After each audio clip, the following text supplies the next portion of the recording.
श्रीरामचंद्राय नमः। श्रीरामभद्राय नमः। श्री सीता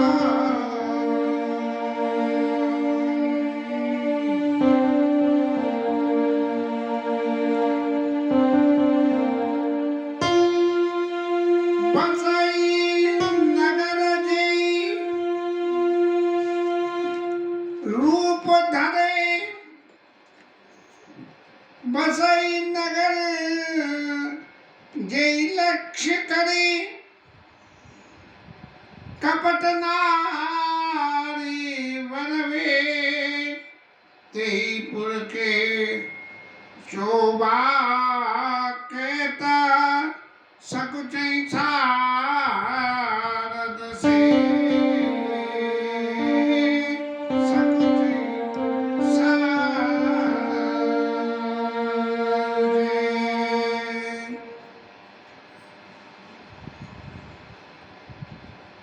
राम विवाह का प्रसंग भी ऐसे समय में ही आ रहा है जबकि सालक खुली हुई है और नित्य नए नए विवाह के कुछ न कुछ ऐसे अलंकार तरीके से विवाहों का होने का एक सिस्टम चल गया है। यद्यपि भौतिक जगत के हिसाब से सही है, लेकिन यदि इसी भौतिक जगत के इसी इम्प्लीमेंटेशन को यदि गोविंद के उत्सव में भी शामिल कर लिया जाए तब तो फिर भाग्य का कहना क्या। इसीलिए गोसाई जी महाराज लिखते हैं, बसाई नगर उस नगर में जे लक्ष्य कर लक्ष्मी कपट नारी परवेश, कपट से स्त्री का स्वरूप धारण कर। अब शब्द को अगर ध्यान दें तो भैया कपट नारीवर वेश, ये महाराज कपट तो शब्द लिख रहे हैं, लेकिन क्या लक्ष्मी मैया का ये वास्तव में कपट है? ये लक्ष्मी मैया का कपट तो है नहीं, भगवान तो ठाकुर ही दे के आए थे। आदि सत्य जय जय उपराया सो तरी मोर यह माया, जब ये दे के आए थे तो फिर महाराज ये लक्ष्मी जी का कपट कहाँ से हो गया?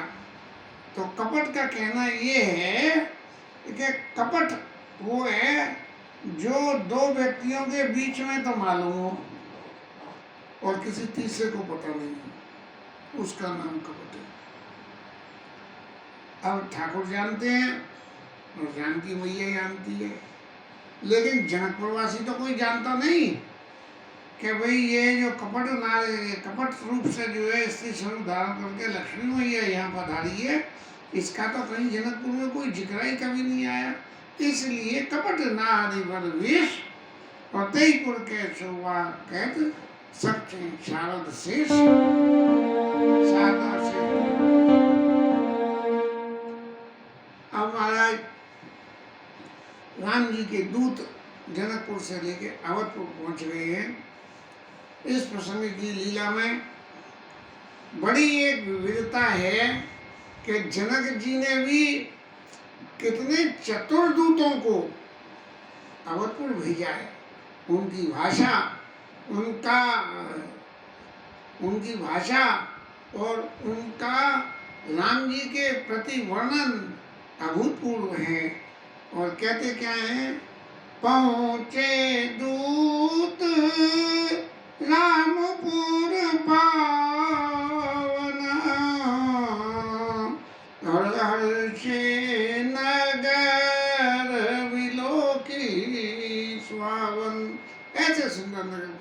बहुत खुश हो। चलिए खुश तो हुई। अब राजा के दरवाजे पे आके और खबर सुनाई कि महाराज जनकपुर से दूत आई है। और फिर उन्होंने राजा को प्रणाम करके और जो जनकपुर से चिट्ठी आई थी उस चिट्ठी को दिया। अब जब ये चिट्ठी को दिया और जनकपुर से दूत आए तो इसका एक अर्थ ये भी होता है कि जो दूत जनकपुर से आए हैं राजा दशरथ राजा जनक को जानते थे। जब वो राजा जनक को जानते थे तभी तो मुदित महीप आप उठ लीनी, राजा ने खुद अपने आप उठ के ली। क्योंकि जब कोई प्रिय आदमी की कोई पत्र आता है तो जिसके नाम पत्र आता है मेरी है भाई लाओ, तो वो इस तरह से प्रेम होता है। तो मुदित महीप आप उठ लीनी, और फिर उस पत्री को पढ़ने लगे और पत्री को पढ़ के उनकी आंखों में प्रेमाश्रु आने लगी। ऐसे प्रेमाश्रु आने लगे कि राम लखन करीबर चिट्ठी और रही गई कत न खाटी मीठी। भगवान राम जी लक्ष्मी के चैत्र के जो वर्णन की उसमें लिखा हुआ था उसको सुन के तो ऐसे मगन हो गए कि उनसे कुछ कहते ही नहीं बन रहा था। और फिर जब उन्होंने एक बार पढ़ ली और पढ़ने के बाद में ऐसा लगा भैया मेरे पुत्र इतने प्रतापी, मेरे पुत्र इतने यशस्वी, तो फिर उनको लगा ये चित्त में से अतिशय प्रीति जब होती है तो चित्त में हर वक्त संदेह ही संदेह पैदा होता है। तो संदेह पैदा हुआ तो इसलिए उन्होंने पुनि धर धीर पत्रिका बाँची, फिर दोबारा चित्त में धीरे धारण करके, क्योंकि पहली बार तो जब उन्होंने महाराज पढ़ी तो रह गए कहते ना खाटी मीठी, कुछ भी नहीं कही। लेकिन जब हृदय में धैर्य धारण करके दोबारा पत्रिका को पढ़ी तब क्या हुआ, पुनि धरि धीर पत्रिका बाची हर्षि सर्वा बात सुन साची। महाराज एक थोड़ी सी कल्पना में अगर जाएं तो एक पत्री आई राजा के हाथ में चली गई, राजा जनक के यहाँ से आई पत्री। अब जो दशरथ जी सभा में जो दूत बैठे होंगे उन सबके चित्त में सही कुछ न कुछ होगा कि भैया ये क्या ऐसी खबर है कि जो जनकपुर से आई है। तो लोगों के चित्त में जब थोड़ा सा वो होता है तो किसी ने दूत से ही पूछ लिया होगा, हे महाराज क्या खबर लाई हो। अरे महाराज खबर की मत पूछो, आपके रामलाल जी का विवाह होने को जनक जी की पुत्री के साथ में तैयारी पूरी हो गई है, इसकी खबर लाई है हम। तो अब जो बड़ में बैठे होंगे दरबारी सभा वो सब जो है खुशो करके बात तो पहुंच गई। लेकिन दूत की बात कितनी सत्य थी इस बात को समझने के लिए राजा के मुख से ये कहलाना बहुत जरूरी था। तो हर्षि सभा बात सुन साची, जब राजा के मुंह से सुन लिया तब उन्हें विश्वास हो गया कि महाराज ये जो दूत कहने कहिए हमसे कहिए वो बात सच्ची है। और फिर इसी बीच में खेलत रही तांसुर भाई आए भरत सहित हित। कहीं भरत जी और शत्रुघ्न जी तो कहीं अंत खेल रहे होंगे तो वो आए। जब उनके ऊपर तो ये बातें तो ऐसी बातें तो खटाखट उड़ती चली जाती हैं, तो उनके पास भी पहुंच गई और वो आ गए। और फिर पूछत अति स्नेह सकुचाई और तात कहाँ ते पाती आई। अब खबर तो मिली गई महाराज कि राम जी का विवाह होने की तैयारियां हो रही हैं, लेकिन भरत जी ने संकोच के वशीभूत पूछत अति स्नेह सकुचाई, अत्यंत स्नेह में, क्या जी वास्तव में सच्ची है क्या? ऐसी भावना से तात कहाँ ते पाती आई, भाई कहाँ से आई है? पिताजी बताइए तो सही, पत्ती कहाँ से आई है? और फिर पत्ती जहाँ से भी आई हो, लेकिन एक बात बताइए, कुशल प्राण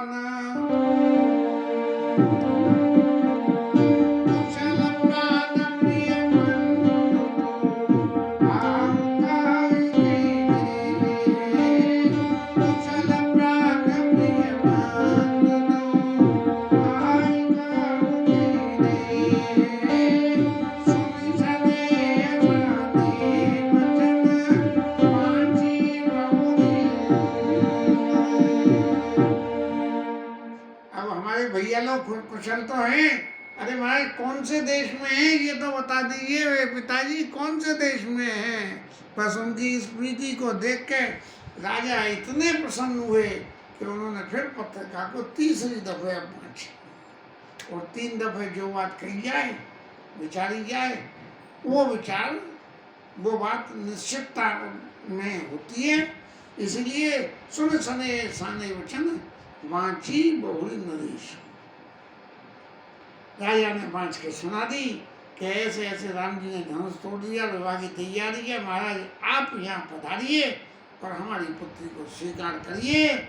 और फिर ऐसी बात सुन के तो दोनों भैयाओं की खुशी हो, क्योंकि जीवन में अनुभव तो मुझे भी है, मैं भी घर में छोटा भाई, और बड़े भाई की शादी हुई तो हमारा भी कुछ उल्लास था। ऐसा ही भरत जी महाराज और शत्रुघ्न जी को भी उल्लास रहा होगा कि तो उनकी सुन पाती पुल के दो भ्राता, अधिक स्नेह समात न गाता। उनके हृदय में इतना स्नेह उमड़ गया कि जो हृदय में समाया नहीं। अब जब स्नेह हृदय में समाया नहीं तो अत्यंत जब स्नेह होता है तो चेहरे पर प्रसन्नता की भाव और आंखों में अश्रुओं का आना, ये सहज स्वाभाविक होता है। ऐसी स्थिति भरत जी महाराज की हो गई, और प्रीत पुनीत भरत कह दे कि ये सब क्षेत्र भरत जी तक ही सीमित था। और सकल सभा सुख लय विशेषी, भरत जी की ऐसी प्रीति देख के सारी सभा ने अत्यंत सुख पाया। क्या देखो भाइयों के बीच में कितना जबरदस्त स्नेह है। तब नृपदूत निकट बैठा रे, और मधुर मनोहर बचन चारे।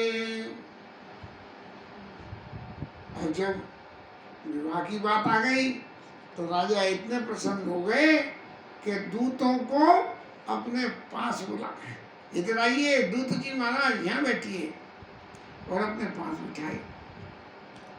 और फिर उनसे पूछी, भैया कहूँ, दूतों को क्या कह रहे हैं? भैया, भैया कहूँ कुशल मेरे बारे, तुमनी के निज नयन निहारे, तुमनी के निज नयन निहारे। अरे भैया मेरे पुत्र कुशल तो हैं, भैया जी इतना मोटा लंबा चौड़ा शंकर जी का धनुष टूटा तो कहीं उनके चोट फुट तो न लग गई? ब्याह तो होना है सो होना ही, लेकिन भैया कहूँ कुशल मेरे बारे, तुमनी के निज नयन न्यारे। अरे तुमने अपनी आंखों से देखा है उन्हें? ऐसी बात पूछ रहे हैं राजा कि भैया तुम तो दूध का काम उधर की इधर करना, इधर की उधर करना। अब दूध को किसी ने खबर दी कि 2 और 2 5 हो गए वहाँ पे, उन्होंने आके कह दी कि सुना है भैया 5 हो गए, अब जाके तुम देख लो 5 है कि 4 है। तो तुमनी के निज नयन निहारे, अपनी आंखों से आप देखा है? अगर आपने देखा है, नहीं देखा है, क्योंकि आप दूत हो और दूत का काम तो सब इधर से उधर देखना ही है, तो मैं उनकी थोड़ी सी आइडेंटिटी आपको देता हूँ। श्याम गौर, एक श्यामल रंग है और एक गौर रंग। श्याम गौर सुंदर दो बात, श्यामल गौर धरे धनु बाता। हाथ में धनुष बाण है उनके, एक गोरे और एक सामने। और वही किशोर को सिके मुनि साता, कौशिक मुनि के साथ में वही किशोर को सिके मुनि साता, कौशिक मुनि के साथ में बालक उम्र है उनकी। अब यदि आप ये कहते हो कि आपने उन्हें देखा है और देख के आप उनको पहचानते भी हो, सहज स्वभाव से जब हम रास्ता चलते कहीं जाए किसी को देखें तो हम देख तो लेते हैं, लेकिन यदि उसकी शिनाख्त करानी हो तो बोले भैया देखा तो था, लेकिन हम ये कह नहीं सकते कि यही है। तो जिन्होंने इस तरह से देखा हो, तो यदि आप दूत हो, इसलिए यदि आपने उन्हें देखा है तो आप एक बात का सबूत दो कि आप कह रहे हो वो बात सच्ची है कि पहचान तुम कहूँ सुभाऊ, प्रेम विवास पुनि पुनि कहराऊ। महाराज रास्ता चलते देखना और पास से देखना, ये दो बातें अलग अलग होती हैं। इसलिए यदि आपने उनसे पास से देखा है तो आप उनके स्वभाव को बता दीजिए। प्रभाव तो आंख बंद करके भी दिख जाएगा, रास्ता चलते भी दिख जाएगा, लेकिन स्वभाव के दर्शन तभी होते हैं जब अत्यंत समीप जाकर किसी के संग व्यवहार किया जाता है, तब उसके स्वभाव की पता लगती है, नहीं अन्यथा प्रभाव दिखता है। अब जा दिन ते मुने गए लवाई, कौशिक मुनि जिस दिन से ले गए तब ते आज साची सुधि पाई। अभी दूत तो चुप हैं, लेकिन जिन्होंने ये कहा कि हमने देखा है, तो उनके प्रति ऐसा इश्क हो गया कि कहने लगे कि पहचानो तुम कहीं स्वभाव, प्रेम विवश पुण्य पुण्य कह रहे भैया ने उनके स्वभाव की बात तो बता दे कि वो कैसे हैं, क्या क्या करते हैं, क्या नहीं करते हैं, और विश्वामित्र ऋषि उनसे नाराज तो नहीं है, उनकी कृपा है, और जनक जी के ने उनको कैसे पहचान लिया कि ये राजा दशरथ के पुत्र हैं। प्रेम विवश पुण्य पुण्य कह राहु, जा दिन ते मुनि गई लवाई, तब ते आज सांच सुर पाई। आज ही सच्ची खबर मिली है।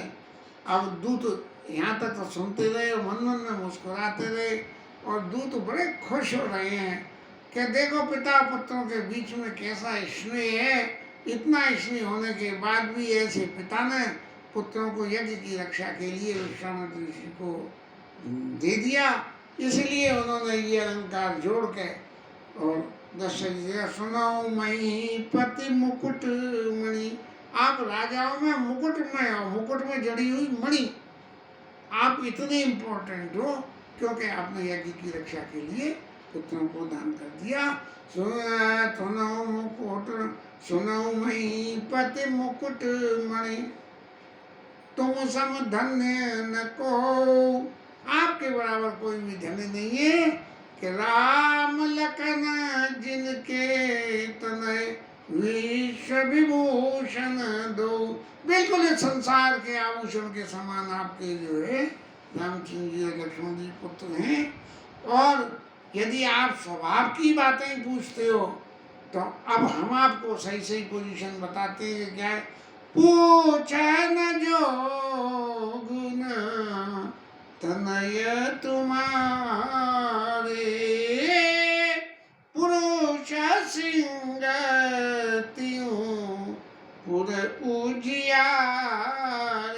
महाराज आपके पूछने लायक ही नहीं है, वो तो पुरुषों में भी सिंह के समान है, और पृथ्वी आकाश और पाताल तीनों जगह को जीता करने वाले हैं। इतने प्रतापवान हैं आपके पुत्र, और जिनके जैसा प्रताप के आगे रवि मलिन शशि शीतल लागे। उनके प्रताप के आगे सूर्य की चमक भी उनकी चमक के आगे होती है, और चंद्रमा की शीतलता भी उसके आगे है। अब आप हमसे पूछ रहे हो कि ऐसे जिनके यश प्रताप के आगे सूर्य भी फीका पड़ गया हो। अरे सूर्य को देखने के लिए क्या दीपक रोशनी किसी की जरूरत होती है? आँख खोलो और सूर्य के दर्शन होते हैं। तो महाराज आपके पुत्रों के दर्शन करने के लिए, उनको पास में से समझने के लिए, उनको जानने के लिए क्या कोई विशेष प्रयास की जरूरत थी? महाराज कोई जरूरत नहीं है। देखी अदबी की दीप कर लीन। अरे सूर्य देखने को कोई दीपक की जरूरत होती है? महाराज वो तो स्वयं ही इतने प्रकाशमान है कि किसी को देखने, उनको देख के क्या होता है? तिन का कैया भूप चीने देखी अदावी की दीप कर लीने। महाराज जनक जी ने उन्हें कैसे पहचान लिया, ये तो और बता दो। तो महाराज जो इतने प्रतापमानी हैं, राजा जनक जो है राजर्षि हैं, इसलिए उनको तो कुछ बताने की जरूरत ही नहीं थी, और सूर्य को देखने के लिए दीपक की जरूरत नहीं होती। ऐसे ही महाराज आपके पुत्रों को पहचानने के लिए जनक जी को भी कोई जरूरत नहीं करी। और एक बात उनके यश प्रताप की बात कहेंगे, शीश अंबर भूपने का सिमटे सोटे एक थे का। एक से एक बड़े बड़े वीर थे और सबड़े मिल गए, तो भी क्या हुआ कि शंभु सदासन काहू न तारा, और हारे सकल वीर भरियारा। जबरदस्ती बुराई से, माने सही रास्ता से और गलत रास्ता से, जिस भी रास्ता से कर सकते थे उन्होंने प्रयास किया, लेकिन किसी पे शंभू को शंकर जी का धनुष नहीं टूटा। और तो और छोड़ो महाराज, जो तीन लोक में जेवट मानी सबके सकट शंभु धनवान बानी। जो तीन लोकों में जो रावण महाराज, जो सबसे ज्यादा बलशाली, शंकर जी के भक्त ब्राह्मण प्रकांड पंडित,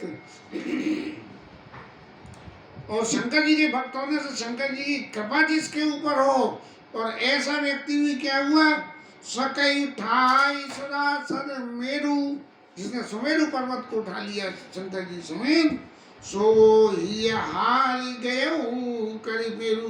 वो भी हार मान के प्रणाम करके और चला गया। जय को तुक शिव शैल उठावा, सो ते सभा परा पावा। और सभा में उसने जो है अपनी हार मान के चला गया। वहां पे महाराज आपके पुत्र राम जी महाराज ने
उस धनुष को बिना किसी प्रयास के और भंग कर दिया। जहां सारे राजा हार गए और रावण महाराज भी हार गए, वहां कर दिया। इस तरह से जो उनके जश, जिनके जश प्रताप के आगे रवि मलिन से शीतल लागे, महाराज ये उनके यशो प्रताप की कथाएं। कथा तो इनकी और भी अभी है, वो कल की कथा में लेंगे। तब तक के लिए इस कथा को विश्राम। हरि नाम कीर्तन।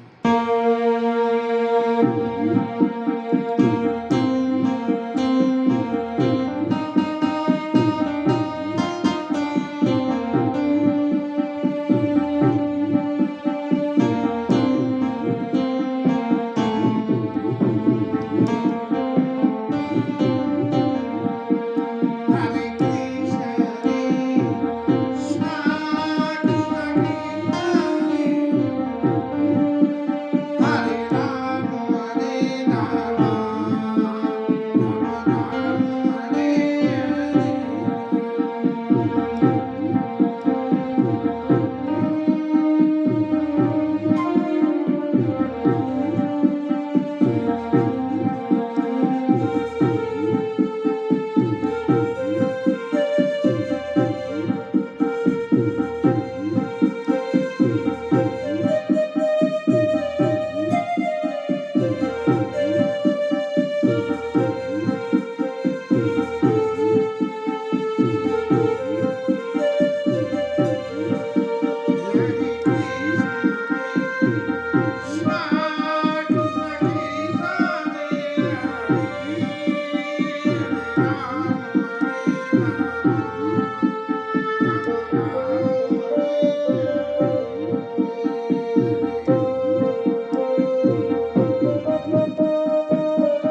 गणपति महादेव की जय। श्री राम